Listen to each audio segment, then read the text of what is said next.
Right. Welcome, everybody, to the latest edition of In the Stiffs. We're doing this slightly differently this week. We're doing it through StreamYard. So, again, we've got no technical support with that. It's just me, Gavin, Dave. So, if you can't hear us, it doesn't matter what I say. If you can't see us, that's probably for the best. Right. All right, Gav. Right, Dave, you okay? All good, mate. All good. How are you? Good. We're just checking the sound. Can you hear me all right? Yeah, there's a bit of an echo. Oh, so childish. So childish. I love it. On Dave's voice for the microphone, there seems to be a real farmer's Shropshire twang coming at the end of it. All right, Mon. All right, Mon. Them turkey teeth are coming through quite a lot. I wish. Just quickly, this is the first time we've met since the Luke Powell Shredfast podcast came out. Brilliant one. Gav, have you listened to it yet? I know you don't always often listen to the episodes, but did you listen to that one when you weren't there? When I'm in them, I sort of don't, because I sort of think I can recollect what we went over. But yeah, no, I've listened to half of it. I didn't want to say it, but really impressed.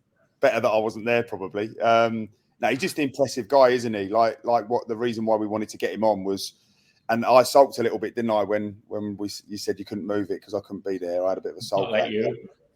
No, of course. But yeah, just impressive guy. You know, when I think the big thing I took from it is, like I always say to my kids, discipline equals freedom, and it's just something that he's clocked onto, hasn't he? You know, he's very disciplined. Lots of routine, brings him a lot of satisfaction and guidance in life, doesn't it? And he, just enjoy talking to him. I don't normally enjoy listening to Scousers.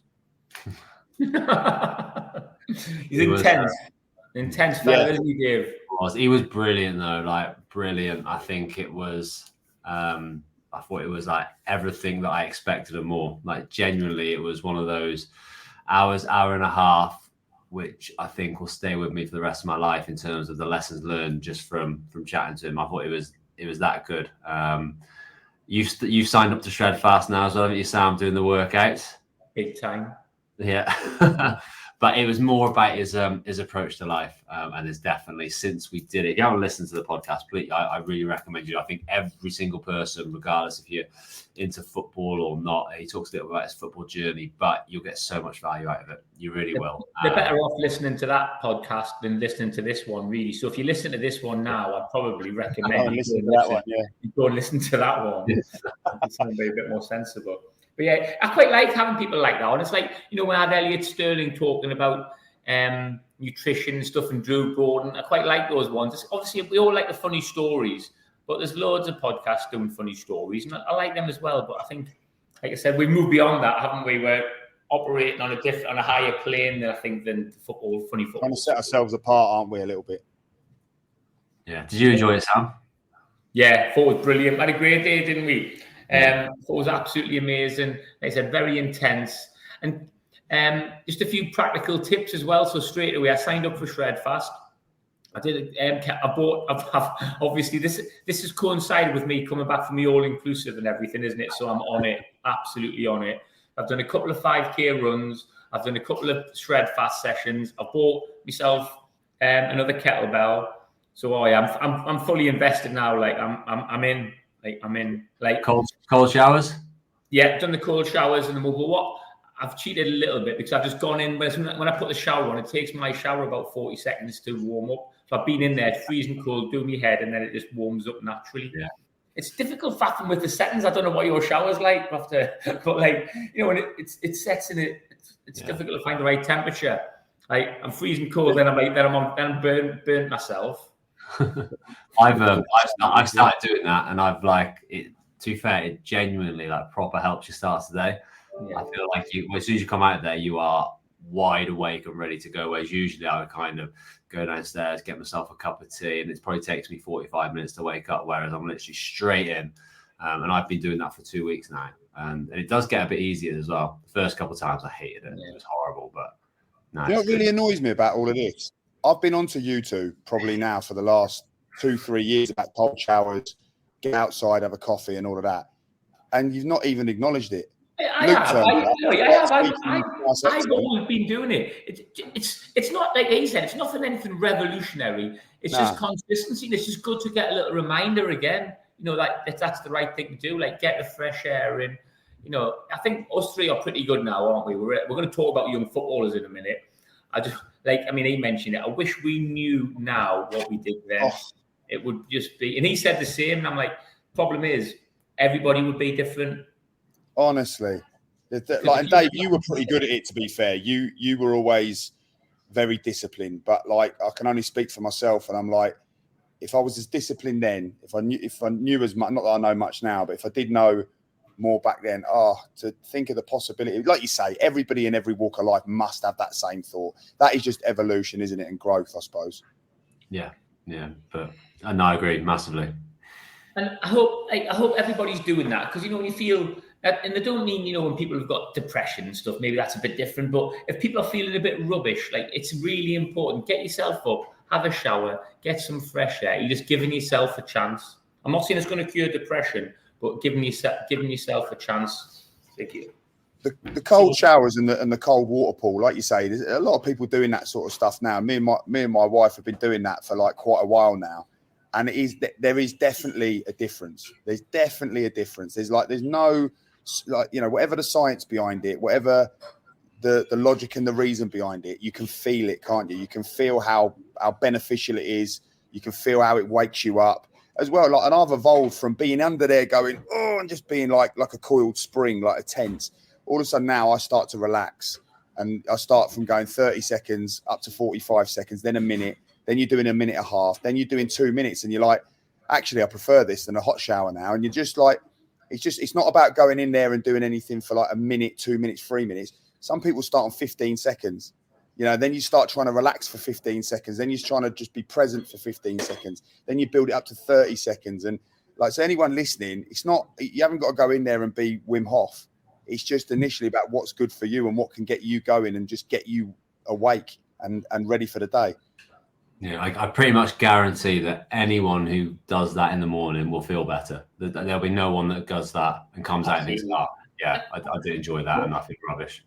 100%. And if anybody's whinging, if anybody's going, oh, it's embarrassing going on about that being negative, like, get yourself sorted, because don't be like that. You know, haters, you know, you're always going to get that, aren't you?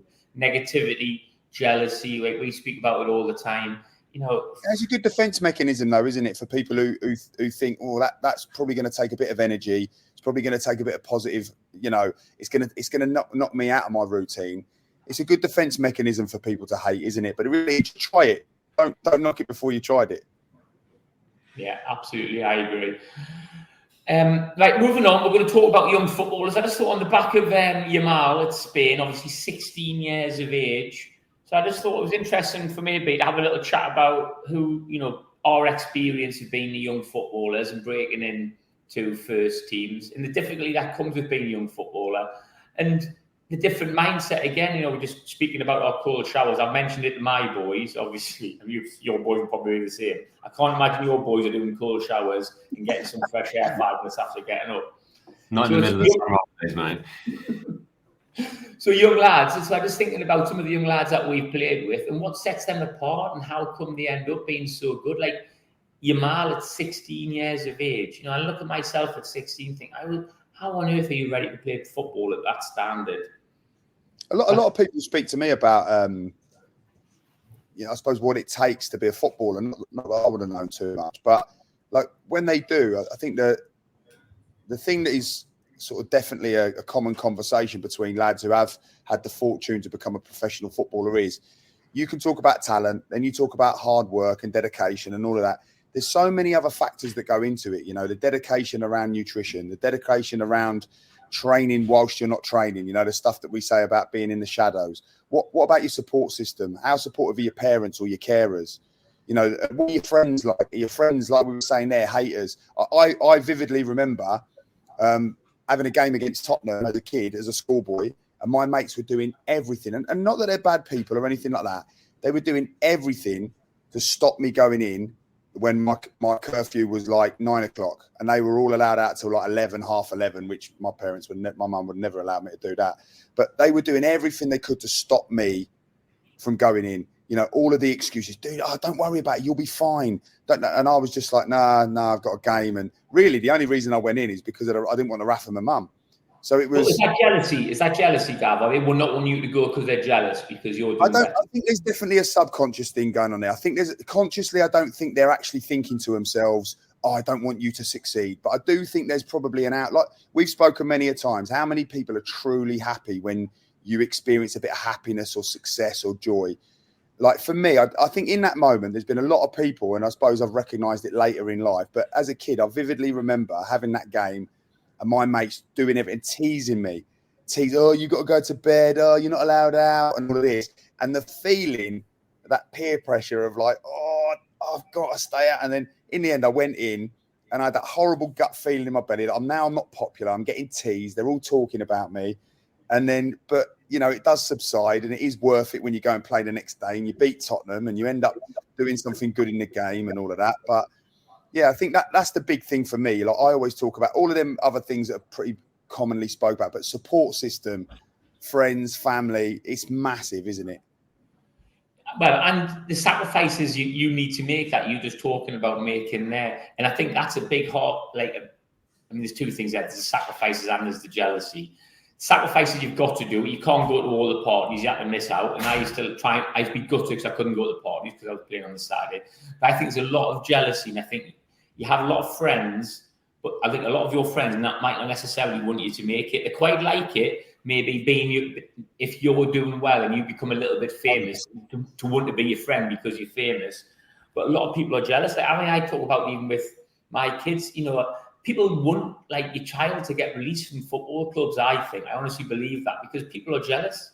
And it's like, I think as well, Gav, there'll be a lot of people who you choose.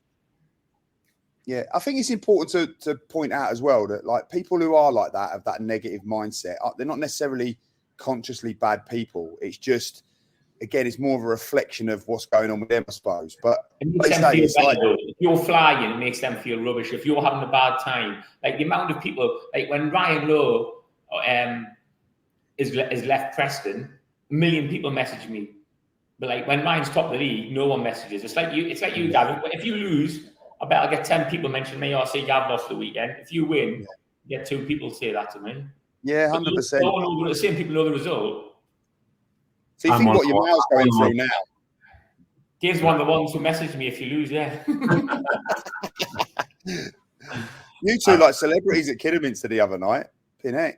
Dave was doing selfies. He went into the Kidderminster bar and then Dave's getting stopped for selfies and that. I don't even know if he knew me. He was just waiting for me to go to the bar. He was just walking on grabbing people to see if he wanted a picture so I had to go to the bar. That was good, mate. That was a really nice experience, wasn't it, Sam? We went to Kidderminster to watch Brackley, and although the result wasn't what we wanted, the real strong Kidderminster team, aren't they? But the actual experience of watching the game was nice, wasn't it? Because no disrespect to Brackley, Gav, but obviously it's a long way up on a Tuesday night, so there wasn't a great deal of fans there. And in the concourse, it was just so nice and relaxed, wasn't it, Sam? Yeah, lovely atmosphere between people. Couple of drinks, it was wicked. Yeah, they are brilliant though, aren't they? Like the Brackleys, you've experienced them a few times. They're brilliant people, aren't they? Like really, really good community. You know, a lot of like sane-minded people there. It's not always the case with football supporters. So yeah, really lucky. But yeah, not a great night for us with the result, but still proud of the players.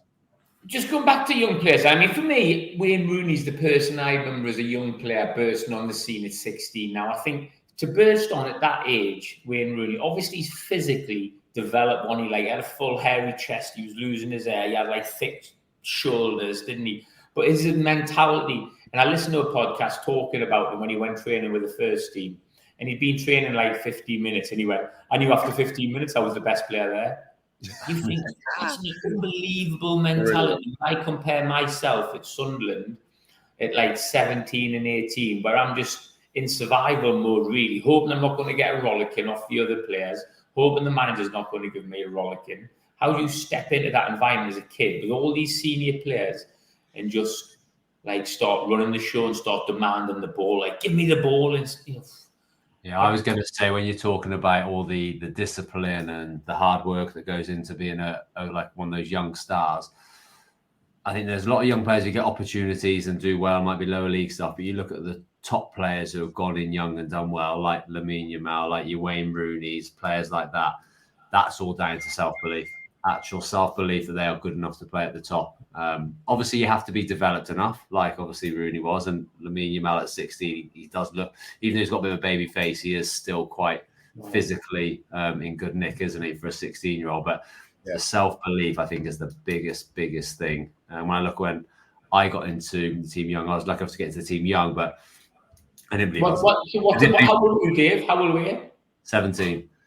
But I didn't believe I was the best player at all. It was just, oh my God, I cannot believe I'm here. And then it probably took me then till when I got to about 19, 20 was when I started to think, like I should be starting every week now. So were you thinking, were you nervous about training with us or playing the matches? I was always nervous. Like when I was coming up and training with the first team, I was always nervous. And it was more of looking back. I can never remember really how I did in the session. It seems so long ago, but I don't think I was ever there thinking, right, I'm going to show everyone how good I was. It's more like, right, just don't look out of place. Try your best to look out of place and don't mess up. I think that was more my mentality, probably until the first year YT. I've already trained for about maybe 2 or 3 weeks with the first team and made my debut at the end of the season. The following year, I trained a lot more in the conference and I played a lot of games. Probably the back end of that second season was the first time where I thought, I'm really part of the group now. I think that's the one when you start training with the first team every day and you're not just getting called up now and again. That starts to give you a bit of confidence. But when you hear the Rooney story, Rooney was a really interesting one for me because he was my age. So when he got into the Everton team at 16, you look better than him now, Dave. I think that. But obviously, this is our first year out of school. He's starting in the Premier League. He scores that goal against Arsenal. At that point now, I'm thinking, like, I am nowhere near this kid. Do you know what I mean? I can't believe we're the same age. Like, I was quite a tall kid, but I physically well developed he was, but then the ability. And it's more than anything else, I was thinking, I could not walk onto a pitch in front of 40,000 people and play that. My legs would be shaking. I didn't have that mentality of this is where I'm going to belong. It was, I was just trying to make it as a footballer. I think that's so rare, though. That's what sets him apart. Like, I would have been the same as you, and I don't know what you were like, but imagine 99% of people or 98% of young footballers, they're just trying to survive. You know, when they go in training, they're just thinking, like, I want to show what I can do, but I just don't want to make a fool of myself. I don't want to embarrass myself. I don't want to look silly. Whereas you're too cocky. I don't want to come across as too cocky. So I don't know. Like, you're just trying to play it all the time, trying to fit in, aren't you? Whereas really, you have to go back and just go, let's stand out. Let's show what we can do. Yeah, did you hear the story? Late great Kevin Campbell obviously passed away recently. Did you hear about his story that he spoke about when he played in the reserves? So they're playing in it's like the traditional reserves as it used to be, and he's been pulled. I can't remember his name. He's crap for the story really, but the manager.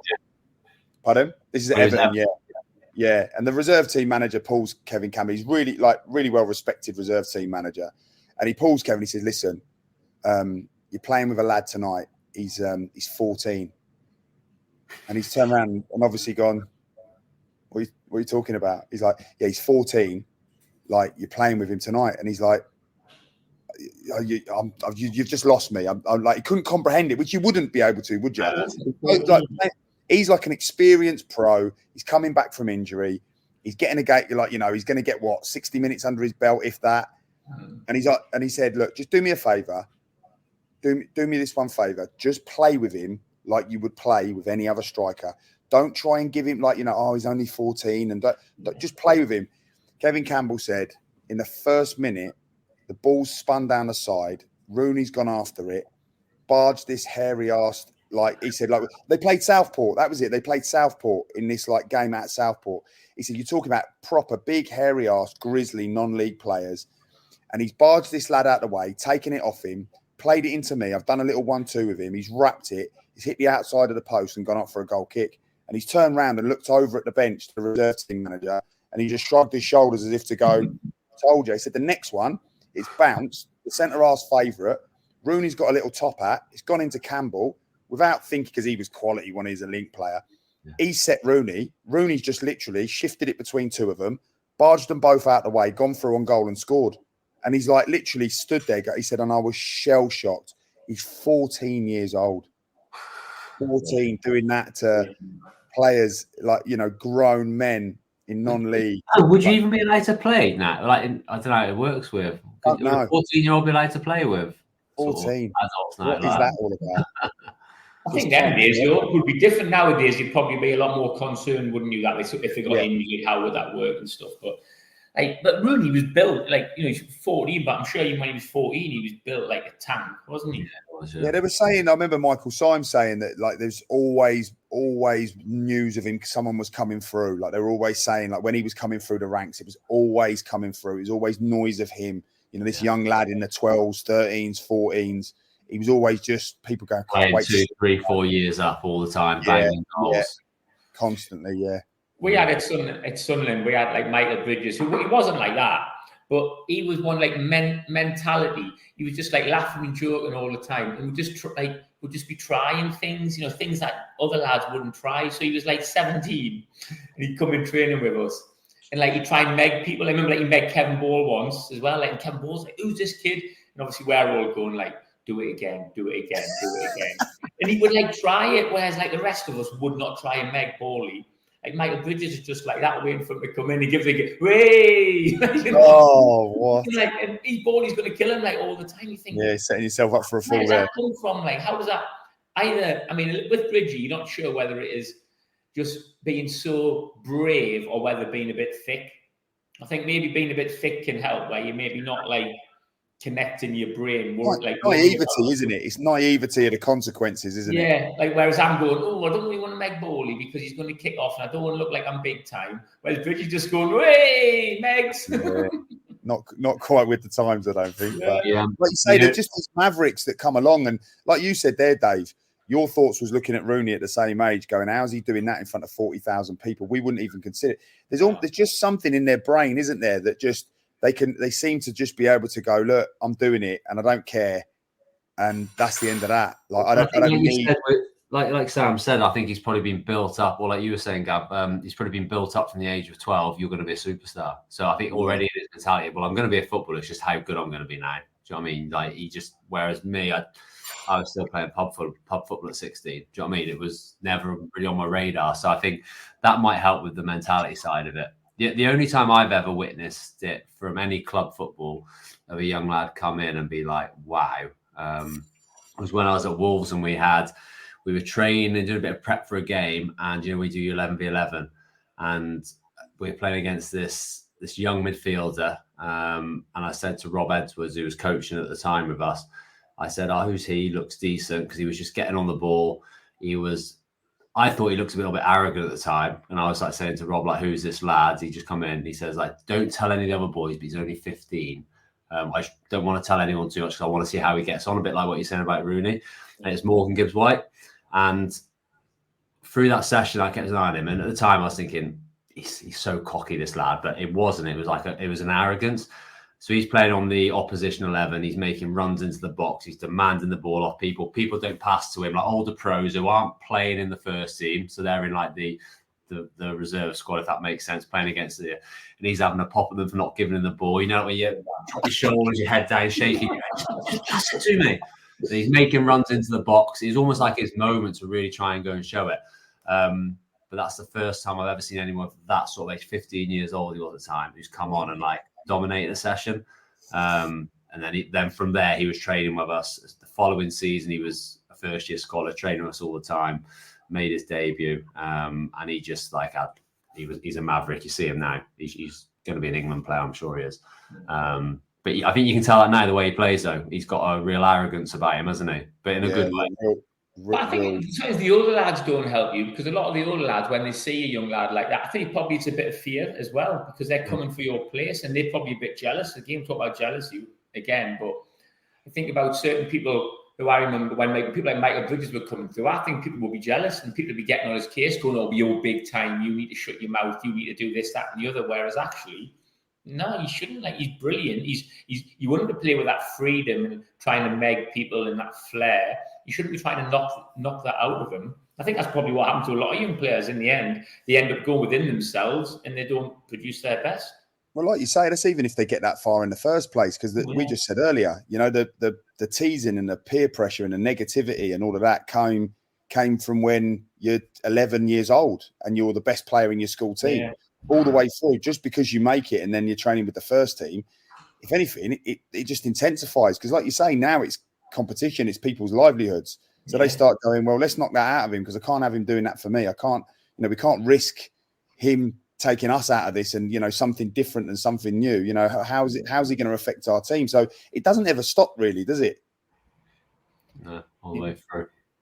So tell us about you as a young lad then, Gav. So who did you make your debut for? What age were you? So I ended up getting released. I got released by Exeter before I made my debut, and I felt like that was going to happen. Obviously, it always comes down to politics, and obviously I was the best player, but no one understood me and all of those stuff. But yeah, so it was a bit hard for me, really, because I'd moved away from home, and obviously when you've grown up being this local young lad footballer, and then you move away from home, and it's almost like you're the prodigal son, isn't it? And then you've got loads of jealousy, of course, and then people just know you for being footballer. So then when you come home, you move back in with your mum and dad, it's failed, all of this QPR. And they're thriving on it. People will be thriving on it, won't they? You have to come back with mum, he's failed, he's not good enough. Yeah, he's one of us, no point in being jealous. It's a real difficult time, because I remember I got home, and then I was just I'd sort of brought it on myself, the release. I was offered something that was never going to be, I didn't think was comparable to what I should. It was the impossible anyway. Big story behind it, but ended up coming home, and then the next morning of coming home, I was woken up at 6 o'clock by my dad to say, you got to meet the minibus at 6:45 because you're going to work in a factory. So I was just like, what are you talking about? So I had to trek into town to get this minibus that took me out to a place called Sudbury. And next thing I knew, it was 7:45, and I was picking pamphlets, putting them into another big pamphlet, and then putting them into a box, working, because it was like, right, well, if you're not going to be playing football, and then it's like you can't just sit around and not do anything. So then it was like you need to go on trial to places. And long story short is I went to, my cousin was playing for Ipswich Town, and I was going in there. I was offered something as a scholar, but because it was the first year of the scholar, that I oversubscribed the numbers. That was more heartache, absolutely devastated. And a guy there called Simon Milton, he played for Ipswich for about 10 years in the Premier League, and he was playing for Braintree Town, obviously now in the National League. And he was like, look, absolute, come down and play for us, be perfect. So I ended up going down there. But again, it was really difficult, because you've got all of these sort of older pros who are coming down from the career, sort of quite a couple of big names or whatever. What age are you? Sorry, Gav, what age are you? I'm 18 at this time. So I'm obviously your dreams are sort of half shattered, but Braintree's like a big club locally, if you like. So went there, didn't really expect anything. And then about 3 games in, ended up making my debut. But from this real dip of it, the irony is, if I'd have made my debut for a QPR in Exeter or something like that, it probably wouldn't have been as big a news locally as what it was for Braintree, because Braintree were perceived as a big club in the area. Then it's in the local papers and all of this. And all of a sudden, again, I became this young, up-and-coming footballer. So that gave me a real loads of motivation, actually, to really go for it again. Because up until that point, I was like, do you know what? It's obviously not going to work. I'll just leave it. But with that bit of persistence, and then with parents going, look, just give it a go. Don't give up your dreams and all of that. I ended up going there and ended as a 19-year-old then playing for them in what would have been the National League as the captain. So you then 19, sort of quite locally again, you're sort of going, God, and I just remember making my debut, my parents being so proud. And I was thinking, it's only Braintree, like you do. You're like, I'll go here and I'll just be like Rio Ferdinand. And obviously found out very quickly it wasn't going to work like that. But just then started to find my feet a little bit in men's football. I was a bit of accelerated quite young, and then became a bit of a late developer into teenage years. So at 19, it sort of started to come together for me. But are you confident? Are you feeling confident on your debut though? Total imposter syndrome. Even though, I know you guys. You've gone in there thinking that you're the big cheese, and then you've made a debut really quickly. Did you get a bit of reality in that period? Didn't want it to happen. Thought it was too soon for me. Was panicking for fun. Was told on the Friday that I'd be starting. Didn't want it to happen. Totally felt imposter syndrome. I wasn't good enough. there was no way. I'd just been released from Exeter not long ago. You know, Exeter like at the time in League Two. So if I can't get into that team, what makes me think I'm going to do this? Playing with real guys who have played 400-500 league games. You know, like the proper men's changing room. Like, oh, flipping it. Like, how am I going to do this? Parents buzzing. So then you're like the pressure of going, I can't let my parents down. Then all my mates are hearing about it. And then I'm sort of quite excited about the fact that my mates now know, and I've got a little bit, instead of getting hammered for getting released, I'm now getting, fair play, he's going to be playing for. It was a real strange scenario for me, but yeah, I think after about 10 minutes I hadn't touched the ball, and then I made a tackle and then just didn't look back then, and just started to feel really at home. And the people there were brilliant, because it was like, again, it's not like you Stadium of Light, your Stadium of Light, Dave, you're at the Meadow. You know, it's a completely different experience. But to me at that time, it could have been Old Trafford. You know, it was like pure fear. I think whoever you play for, like, I mean, I'm sure we asked Joe this. You know, you still remember your debut, don't you? Even though, like, Joe's played in all these massive games, you're going to remember your debut, whether it's at Braintree or whether it's at the Bernabeu. I think, like, it's a massive, massive game, isn't it? And you're going to have imposter syndrome, I would have thought. Again, though, do you? Not if you're Rooney, maybe you don't. Maybe that top 1% don't. I then played in that league for like a couple of seasons for them, and then Canvey bought me. So they bought me, and I went there, and I had the same feeling again, because they were just another level again. They were just like a group of league players with a chairman and an owner that had been able to have the finances to get them there. And I had that same feeling all over again. Imposter syndrome, not good enough to be in this changing room. And it's persistence of being there and settling in and getting to know the lads and all of that. It just takes time. What about you, Dave? Is it what you said? You were 17 for your debut. 17, yeah. So the end of my first year scholar. It was probably, I think, the circumstances of the football club gave me the opportunity to have my debut, because we'd just been relegated, and we had lost to, who was it when was it Carlisle or somewhere? Kevin Ratcliffe got sacked straight after the game, didn't he? Yeah. We had lost, so we'd already relegated. And the last game of the season was at home to Scunthorpe. Mark Atkins, who was a central midfielder at the club at the time, got put in charge, and Nigel Vaughan, the assistant manager, the youth team manager, got put in as an assistant. I think the club said, well, there's no point playing the likes of Jempson and all those players. They're not going to be here next year. Why don't we give a few of the young lads a chance? And we trained with the first team that week, or the back end of that week. I remember the youth team manager pulled us. There was like 7 of us training. He said 5 of you are going to be involved. So you'll all be on the bench. So I was just fingers crossed I'm going to be in that 5. I'm going to be in that 5. And then at the end of the training, Nige come and pulled me and says, you'll be on the bench. And he says, be ready though, because I think if the game's in the right situation, we want you to come on.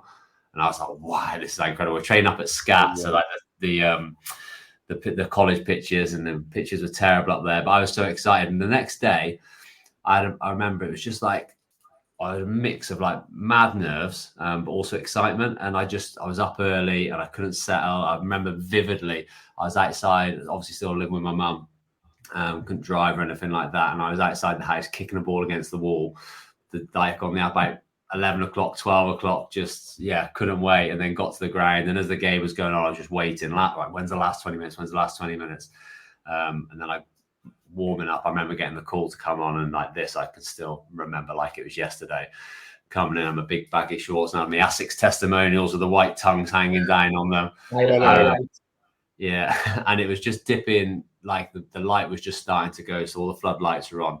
And I came on, and I say this all the time, and anyone asks me, always, we had a goal kick, and the kick's been taken, and then I could just, as I was watching the ball, I was watching like the Riverside, and I was thinking like a year ago I was in there watching. Do you know what I mean? I'd grown up watching Shrewsbury, and that was a surreal moment. But then you just want your first touch, don't you? So I was there just kind of running around, just looking for a little bounce pass. And then I remember getting like a bit of a ripple off the crowd when bit of a tight area, the ball got played to me. I just kind of dropped a shoulder and went out the other side, and there was a bit of a clap, and I was like, this is like the best thing ever. This is easy. So we'd obviously been relegated. But then that night I was out celebrating because like I just made my Football League debut. And at that point now I was thinking, I play in the Football League. Whatever happens now, that's me. I can always say I've done that. And it was ridiculously special. Straight out that night in your Edward shirt. Yeah. My shirt was a shambles. Again, I've told you this. Like, obviously, we had no money back then, did we? They don't want to be printing up new shirts and stuff like that. So I remember walking in the dressing room, can't wait to see Edwards. I think it was 26. No, 34. Can't wait to see 34 Edwards on the back. Got there, and it was an old, whoever used to wear 14 or something it was. They'd left the number 4 on, they'd ripped the number 1 on, ripped the number 1 off, stuck a number 3 on in a different, like, font completely. It looked terrible. It wasn't like a Football League number. And then my Edwards was like over someone else's name. The shorts were exactly the same, a random number 3 with like a Football League number 4. It was shambolic.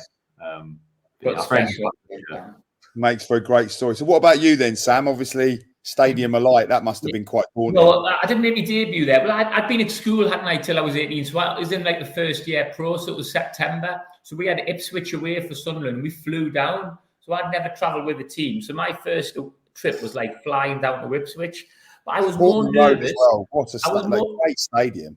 I was more nervous about the overnight stay, the warm-up. I used to hate the warm-up because Paul Bracewell used to be doing passing. Obviously, I wasn't amazing at all the fast passing. They used to start like hammering me, and he already hammered me loads of times in training anyway. So I was more nervous about all them extra bits. That's what you don't realise as well. It's not just playing. Like for me, it was a whole. It's stopping overnight and everything like that in the hotel and being nervous. And the lads are all having banter and that, and you think, I'm a little like you're just out your depth a little bit, aren't you? Especially as an 18-year-old kid. But then the game started. But like you talk about, getting support from the manager and players. I just remember before the game, like Peter Reid was like, "Oh, you're on the bench." The lads were going, "Way!" Like no, like help. Are you all right? When he finished, "Way, you're on the bench," panicking, looking at him, he's panicking and all that. Then Peter Reid just be, "Go on, have a go." So he just played for like 20 minutes. I think we've spoken before as well, though, Sam. In your position, and for you, Dave, as well. Like when you just said there, go on, go and have a go. There's no fail for you, really. You're not tracking anyone. You're not losing anyone at the back post. You just got to get the ball and do what you're good at and run. As a centre half, when you step onto the pitch, especially as a young lad. See the game out for us, Gav. Come and see the game out. Oh, mate, don't just keep it tight, Gav. You're like, it's a what the big man feeling. What a horrendous feeling! Like, and then as it doesn't get any easier because then, obviously, as you get older, the onus is on you to see a game out, and you're expected to get first contacts at set pieces, whereas you lads can just get the ball, go and run it. So you get tackled, you just get up and chase it again. Happy days. Easy life. It's just mad being a young lad, just thinking about, especially for me, because I was like, even though I was 18, so it was a bit before your time, but I was dead skinny, obviously, so skinny. And I remember Peter Reid was going, "You need to bulk up." So, and then I had like a little bit of asthma when I was a kid. He's like, "I heard you had asthma as a kid. What you need to do, Sam, is get yourself on Seaburn Beach, breathe in the North Sea air, and go and have a couple of pints of Guinness." Quality. There was no like race program or strength and condition. It was having a few pints of Guinness, and I was like, "Yeah, I'll give that a shot." I think that all of that, it's not just fitting in as a young lad. It's not just the confidence to be on the pitch. It's fitting into everything else, and that's like Rooney must have like. Once you're on the pitch, you're all right if you've got that confidence. But fitting into that environment, I think, is hard in itself. My first birthday, David Kelly done me with the old they got me a birthday cake for my 19th birthday party, and it's come out, and they've like put the cake down in front of me, and David Kelly's like everybody's singing like "Happy Birthday" and all that, and I'm like, thanks. Then they've done do a speech, so I've got up and said a speech, and they're all hammering me like this is a kid, and then David Kelly's gone, "Does that cake smell funny?" He's like, so I went to smell it, and grabbed my head and like shoved it into the cake. So like I'm just turned 19, like sitting around with like 25 men, got a cake all over my face, like I'm still red off me and sweating off my speech. It's things like that fitting in as a young lad, isn't it? I think, and that's why I think it's so much easier now, isn't it? Back then it was ruthless, wasn't it? Like some of the things when you're younger, the older lads got no scruples. They've got no sympathy or empathy whatsoever, and you end up just getting battered. Whereas now, it's not quite like that, is it? You normally got an arm around your shoulder. But unless you were an absolute talent like Rooney or Michael Owen or players like that, and if you're someone who's he's a decent youngster, you're just starting to fit yourself in, being like not the right type of character in and around that dressing room and sort of not really fitting in, that can affect your chance of playing massively, can it? So like I said, you're just trying to just fit in as best as you can, not raise too many eyebrows, just do okay on the pitch and just make sure you stick around for as long as possible. Yeah. And not be a show off, like not be a show off, not express yourself. So you'd end up just trying to keep your head down. We used to be up making cups of coffee, cups of tea the whole time. Just be like, Sam, coffee. You'd be up, yeah, no problem, like up and down. And I don't know whether some people might say it's a good thing, but I think a lot of that is like can drag you down sometimes. I don't know whether it's the fear from some of the older players or whatever. I think there's got to be a bit of a balance between earning your stripes and not being, I don't say bullied, but not being treated harshly in a way that you go in within yourself and you don't produce your best. Is this a little bit of like, again, sign of the times with like, Gaza? Did he feel like at that time, was he always going to be like into his drinking and a bit of a clown character? Was that his way of fitting in and being liked? Possibly. Did he feel like he needed to do that in order to be accepted? Because I mean, you're talking there about another, superstar. Was that who he was, or did he feel like he had to do that in order to fit into the group? They definitely live up to playing the clown, don't they? Definitely. Yeah. You see it everywhere. You'd have to learn it. On the team bus. I remember teaching myself to play cards, so I would play cards with a lad. You had to start drinking. That wasn't even an option. You had you'd go out with the lads and you would just be given a pint. Like there was no. I don't drink. I enjoy it right now, but they used to give me a drink back then, and I'd be like, "Oh, I don't really like lager." And then all of a sudden, you'd have to make yourself like it because it was you had to fit in. Otherwise, like again, you wouldn't. It'd be difficult to stand out and go, "No, I'm not having that. It's no good for me." Yeah. Like, obviously, it's very, very different now. Probably for the best, isn't it? Probably the opposite now. Yeah, but let me tell. Like, so I've just written down here top 10 teenage footballers ever, right? I'm just like, I don't know where this has come from. I'm just thinking of 10 kids who played like 15, 16, 17 who've gone on to be superstars. From any generation. See between you, any generation. See between you if you can give me some of them. Might throw one out there, Dave, quickly. Go on. Pato. How old was he when he was at Milan? Don't know. He's not written down. If you're listening on the podcast as well, you need to press pause now and try and think of some of it. See how many you can get. Yeah. Pato's not on the list. Rooney will be on there. Rooney's on there. Yeah, he made his debut at 16. Rooney, which remember that he scored. Michael Owen, he was 17. His name's just Pele. Yeah, Pele was 15. Plays for Pele. Milner. He's better players than him. He was good, but. What about him, mate? He's just started his 23rd season in the Premier League. My God. Ridiculous. Mate. I remember because Alan Smith was young as well, wasn't he? Alan Smith, who was at Leeds as well. He's not going to get on there. Yeah, I get it. He's not, I mean, Dave's just gone Pele and you've gone Alan Smith. And Milner. Yeah. What I was thinking, those two combined might be Pele. Yeah. Like, I mean, Alan Smith and Pele up front, it's decent now. It's good for Mate, I wouldn't want to play against that. Neymar? He's not on my list. I don't know when he made his debut. Ronaldinho? Is this your list or have you found my list? It's one that I found on the internet and I've just sort of looked at it. So it's just okay, yeah. As long as I'm not going off your judgment. Oh, okay. You get stuck into him, Dave. Maldini? No. 42 he was when he made his debut. Oh, who could it be? Pato's not on there because he would have been young. He was like a proper superstar, wasn't he? Zidane? No, he's not on my list either. I don't know how old were you? Diego Armando Maradona. Maradona, yeah, he's on there. He was 15 when he made his debut. Diego Maradona. That is ridiculous. For Boca? I couldn't actually tell you that. You didn't do that. You're not. Actually, hold on. Let me just have a quick think. How many have we got? Let me just check my notes. Maradona debut was for Boca. Yeah, well done, Gav. Very good. Good knowledge. We've got Rooney, Owen, Pele, Maradona. We've got 4. Yeah, got 4. What about R9? I was just going to say R9. Yeah, he's not on my list either. Is he not? Because wasn't he Eindhoven? About 17, wasn't he? Do you want to check your notes, Sam? Cristiano played as a team. Ronaldo, Cristiano Ronaldo. Give us a little feedback on my list as well, because find out.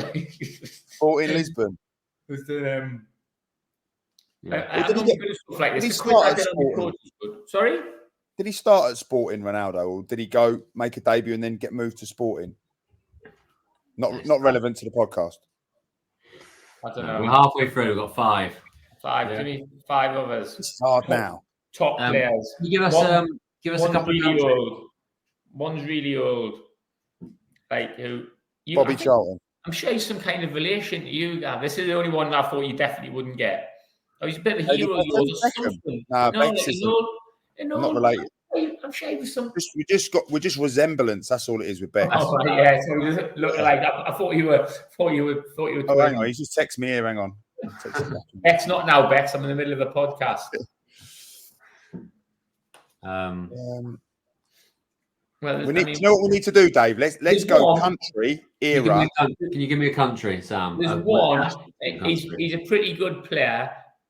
He wears number 10 for. Used to wear number 10 for Argentina. You will have heard of him. Longish hair, left foot. Batistuta. No, you'll definitely have heard of him. Is it? Do you play for Barcelona? Possibly. PSG. Lionel Messi. I'll give you that one. Lionel Messi. It is Messi. I thought you heard of him. Yeah, Messi. We said that one, though, didn't we? No, has that not been said? No, you didn't say that.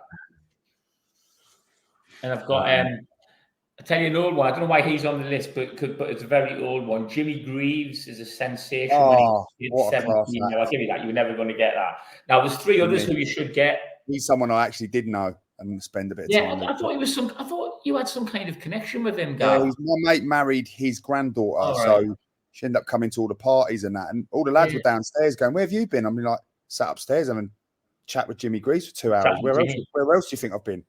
I'm just having a few drinks with Jimmy, telling how to mark him out the game. Yeah, his wife Irene loved me as well. She was brilliant, amazing. Is there any more English players on there, Sam? There's no, not English. No, there's 3 more, all Premier League superstars who made their debuts young. Henry? All sensations when they were younger. Henry? No. Sensations when they're younger. I'm trying to think. Like Ajax had a lot of youngsters. Anyone play for Ajax? Who? Gareth Bale? No, I haven't got him on there. He was like he wasn't, was he? Because remember he's left back at Southampton or something, wasn't he? And then did he not they didn't win a game for 23 years? He was 17. What about Cruyff? How old was he? 3 Premier League players, didn't you said? Yeah, 3 Premier League players. Sorry. Beckham? No. I haven't got Beckham down. Not English. They're not English. They've played in the Premier League. Yeah. Premier League like legends. Wow. Drogba? No. We should be. I'm gonna have to give you some because the listeners are going to be like. They're all shouting. They're all shouting at their stereos. That's a club that one of them played for. One's Man City, one's Arsenal, one's Man U. Man City. Haaland? No.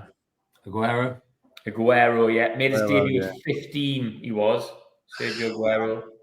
15 years old. They get chucked in, didn't they? Yeah, it's mental, that. Bergkamp? No. Arsenal, I think this fella, wait there. Overmars? No. This Arsenal player made his debut when he was 16. Fabregas. Fabregas, yeah. Good one. I remember when he had that mullet going on, didn't he? He was unreal. He couldn't run, but he was just a joke, wasn't he? Oh, scary. He come on for Arsenal against Rotherham, 16 years and 177 days. Took the record from Jermaine Pennant. So that's mad, isn't it? Pennant was going to be a superstar, wasn't he? Yeah, he was. Played against them in the FA Youth Cup. Yeah, and he's falling away in Fabregas. Man United, that one then, yeah? 16 years old. I'd barely knew how to tie my laces. The last one, he was Ryan Giggs, yeah. Remember him when he burst on the scene. He had Lee Sharp just before him, and then Ryan Giggs come on left wing, just dribbling past everybody, and everybody was like, "Who is this kid?" Yeah, I remember it would have been 91 and I'd have been 10. And I remember going to watch QPR versus Man United at Loftus Road, and Giggs scored a goal and it bobbled up and he caught it an absolute treat, and I was right behind it and I was devastated. But he was unbelievable. Absolutely unbelievable. No trick, was it? Just rocking his shoulders, wasn't he? He just drops the shoulder and goes on the outside. That's it. Catches it with his left foot. Is there as many young lads as that coming through now in the Prem? Like, there's more. Do you know what? Do you know what I would say is? I would say there's a lot more in volume, but they're probably not as quality as a Messi or a Maradona. You know, I think you've got your Cole Palmers. I think you've got your Mainus. I think there's quite a lot of them. Mainu's a good one, and he's 17, isn't he? I feel like the game is so much more tactical now that they have to have the tactical intelligence from a young age, which I think they're probably not trusted with at that level, are they? Until they're quite ready. Yeah. So even if you're a forward, like they would say, like where Peter Reid said to me, just go and play. I don't know whether they're not necessarily just say that anymore. Saying, well, I want you to do this. I want you to tuck in. I want you to mark from corners against. When they've got the ball, I want you to slot into a 5 midfield, and that is like, whoa. Lots of detail. I was lucky enough today. I've been to Wolves training ground today. Me and Jack went to watch their training, and the detail, and talking about that tactical, mate, is just absolutely frightening. It is ridiculous. How long did they train for, Dave? How long did they train for today? We had a shorter session today because they're playing. So we're recording this on a Friday, and they're playing on Sunday. So they've had an extra day this week. They haven't had an extra day off. They're on an extra day training, so it was a shorter session. So it's only about probably an hour and 20 minutes. But it's weird. They're like 3 different sessions going to have. Like they've got a set piece coach who's just doing set pieces, and then they had like a finishing session with some of the forward players, and they had a playing out the back session. But they were kind of all rotating around, so they all kind of did a bit of everything. But like, I could not believe they did like a possession drill at the start, and obviously the pitches are amazing. I mean, me and my lad Jack were like stood 10 yards away. So lucky for him, like so lucky. Amazing experience. Watching it, and it was like I could not believe how many players were in this little tight box. There was like 3 boxes, 3 teams of 6, and the ones in the middle would like to go to the ends and chase the other team. They'd like 3 would go in, it'd be 6v3. But the pace they had it popping at was like ridiculous. One of the coaches came over to me and says, "Does this feel like faster than when you was playing?" I was like, "1,000,000%." Honestly, you should have said, "Get me boots on, get me involved in that." I wouldn't have lasted a minute in there. It was frightening how good it was, and how every single player, even like the centre half, they could just handle the ball. It was like mental. But they went off into these sessions, and the tactical detail, in particular, like Gary O'Neill, he was doing a playing out the back session, and it is just like ridiculous. And there's no way you could chuck a 16-year-old in that back 4 to play out unless they are so switched on mentality. Because you wouldn't be able to trust them. And at that level now, it means so much, doesn't it? A win or a loss or conceding a goal and things. Yeah. Unless you've got a Wayne Rooney, you can just put at the top end of the pitch, he's going to score well. But he's good. Like if you're at a Wolves, he's still going to have to do a job off the ball that he's going to have to understand. And that's why I think he probably don't get as many coming through as what he did maybe 20 years ago. 25 years ago. Yeah, because I think it is hard, isn't it? Like, he's still leaning for a winger, but if you're a defender, like Gav just touched on it before, isn't it? I think it's such a high-pressure position, isn't there, where you can't afford a mistake. You can maybe afford a mistake if you're on the left wing or you're a centre-forward. Yeah. If you're centre-half, you cost them a goal and you lose 1-0, like, man just gets stuck, don't they? Even I'd say a centre midfielder now, because if you're playing out the back and you've got a little rotation in midfield where you're supposed to, I'm a 16-year-old and I'm supposed to drop down into a 6 to make a 3 to try and be that bounce pass out, and I'm like just a space cadet and don't know what's going on. Across the team, all of a sudden you've got the centre half looking at you and you're not there, and that breaks everything down because it's that robotic now to a degree, especially playing at the back. That's robotic, all the movements. Like Gav will know that. I think some of these young lads are doing, they get well looked after now compared to what we used to. I'll just quickly tell you a quick one before we finish. I was in Shoot magazine when I was 18, me Michael Bridges, and they said like Sam Hastings' worth when I was 18 was like 500,000. Then I got sold 5 years later for 50,000. I was thinking 5 years, every 5 years, I was thinking 5 years later, they're just knocking a zero off. So I reckon when I was 28 worth 5,000. It's going down, and a 33 worth a fiver. It's just getting zeros off. I was like, it's going the wrong way. It should be going that way. Quality. Paying a fiver. Love that. Yeah. Right. Yeah, there's some big talents, isn't there? There's some big talents, and it's like I think the future's definitely bright for England, but I just don't think there's any of them Mavericks anymore. I don't think there's any of them. You know, where are the Letitiers, the Bergkamps? You know, I don't see too many of them in the English game at the moment. Again, and as well, like, you know, those forwards like a Rooney. Not many Rooneys out there, is there? There's not many like Alan Shearers and, you know, absolutely everyone there can run 100% in the Premier League. Even like the best play, even like the most skillful technical players, they can all run. So it's almost like a non-negotiable that as a footballer now. You have to be athlete first, isn't it? Incredible, yeah. It's really good on Instagram if anyone's listening. They want to follow Jamie Lawrence, who's the old Bradford City winger. Oh, he was played for Sunderland as well. Yeah, that's it. Yeah, really good listen. If you follow him on Instagram, brilliant. Like, he's actually got like quite a real deep voice, and he talks over some videos. He's a bit of a mentor coach. You know, getting these lads now falling out of academies, and he gets them back in, but he's very old school, but probably like a lot of what we would relate to, but really good listen. He's a lad back in the day, Jamie Lawrence as well, but old school winger. Yeah, he talks about how it was like, you know, these wingers, they don't get any crosses. Like, it used to be the premise was get at your fullback. If I wasn't getting crosses in, my centre forwards were killing me. Now they run on the outside, check back, pass back round again. He's brilliant to listen to. Could not agree with that more, to be honest. Just before we finish, I'll come up to an hour. How do we find that on StreamYard? It was all right, wasn't it? It works all right. I'd prefer to be in your boys' company, but it's always better face to face, isn't it? Yeah, needs must at the moment, isn't it? If we're a bit strapped for time and all of that, then looks like a pretty good alternative, but it's certainly not the first option. Listeners, give us some feedback on how it was. I mean, we're presuming this is just going to record like what's on the screen, aren't we? I've seen what's he called? Michael Antonio, and do it with Callum Wilson or something. They've done one, haven't they? Yeah. If they can do it, sounds terrible. They're not the brightest, but if they can do it, like, we should be able to do it, shouldn't we? Well, you'd hope so. We've done Right. Thanks very much for listening and hopefully watching. If you're unable to watch, just thanks very much for listening. Thanks, lads. It feels a bit weird now. We can't see each other. Are we just stop recording somehow and then see you later? Are we making the White Horse for a quick pint then now? Or what? Yeah, we're gonna have to. Right, I'm gonna try and end it now. Okay, and end now.